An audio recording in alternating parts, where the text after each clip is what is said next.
Hey, Troy here with Restoring Eden. Wanting to do a quick plant review on the Methley Plum. It's July 24th, 2019, and we basically are finishing the crop of the Methley Plum, and this is one of the most productive plums that we grow here. I imagine this tree behind me was so productive it actually broke that branch there. That's my fault. I should have thinned the fruit on this, but this is only the second year in the ground, and this plum tree probably produced upwards of 50 pounds of plums.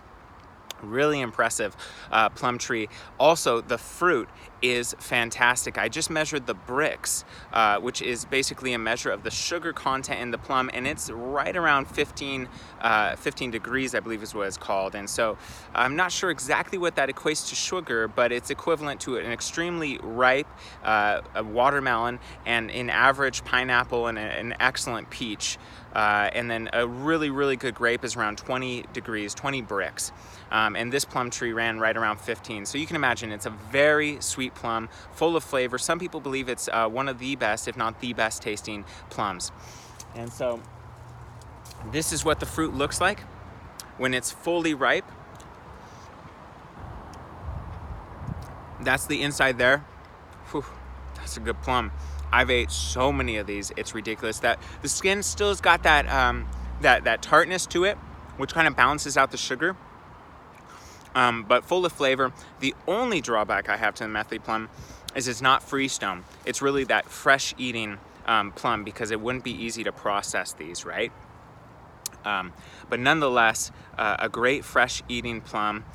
It's also one of the earliest. The Shiro plum has yet to really ripen its fruit in the nursery and in our orchard, but the Methley plum has already, it's been in harvest for the last couple weeks. At least 3 weeks we've been eating Methley plums, which is fantastic.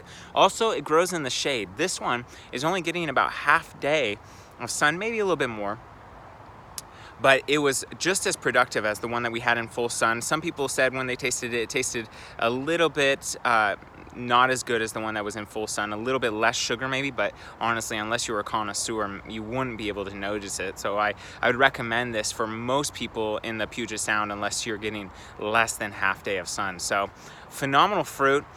Definitely recommend you growing this. One last thing before I go, I got a lot to say about this one, but it has high vigor. This is a semi-dwarf tree, and it's already almost 10 feet tall. The one planted in full sun probably is 10 feet tall, and that's even with some pruning. So this is going to be a very vigorous tree. The Shiro doesn't grow as fast. The Hollywood plum tree doesn't grow as fast. Another couple Japanese plum varieties. So just beware of that.